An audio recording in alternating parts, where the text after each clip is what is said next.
The spirit of a warrior. Although we have been made to believe that if we let go, we will end up with nothing, life itself reveals again and again the opposite, that letting go is the path to real freedom. Just as when the waves lash at the shore, the rocks suffer no damage, but are sculpted and eroded into beautiful shapes. So our characters can be molded and our rough edges worn smooth by changes. Through weathering changes, we can learn how to develop a gentle but unshakable composure. Our confidence in ourself grows and becomes so much greater that goodness and compassion began naturally to radiate out from us and bring joy to others.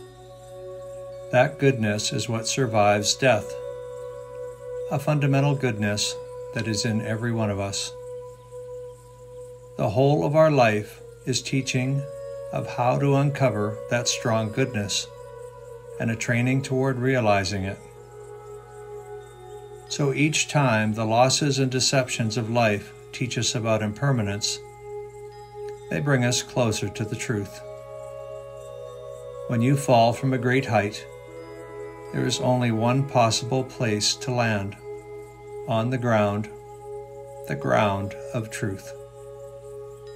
And if you have the understanding that comes from spiritual practice, then falling is in no way a disaster, but the discovery of an inner refuge.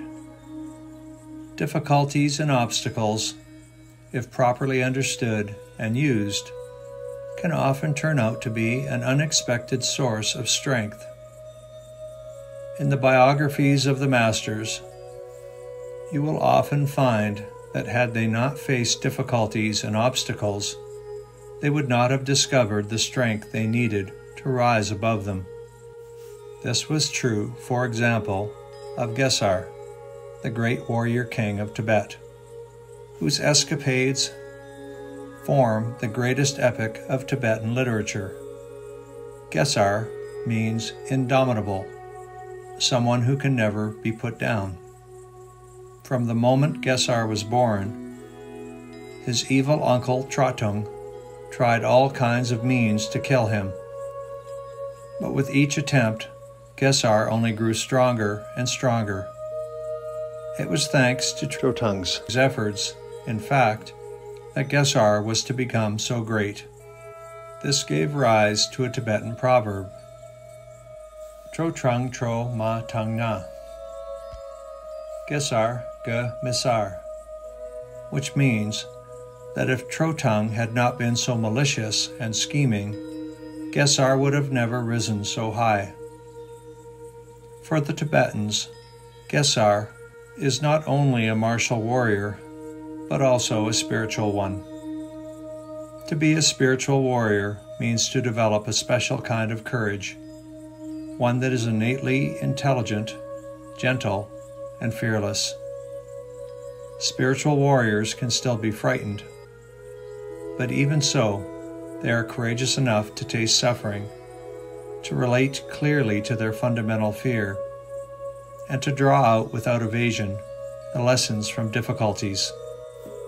As Chogyam Trungpa Rinpoche tells us, becoming a warrior means we can trade our small-minded struggle for security for a much vaster vision, one of fearlessness, openness, and genuine heroism. To enter the transforming field of that much vaster vision is to learn how to be at home in change and how to make impermanence our friend.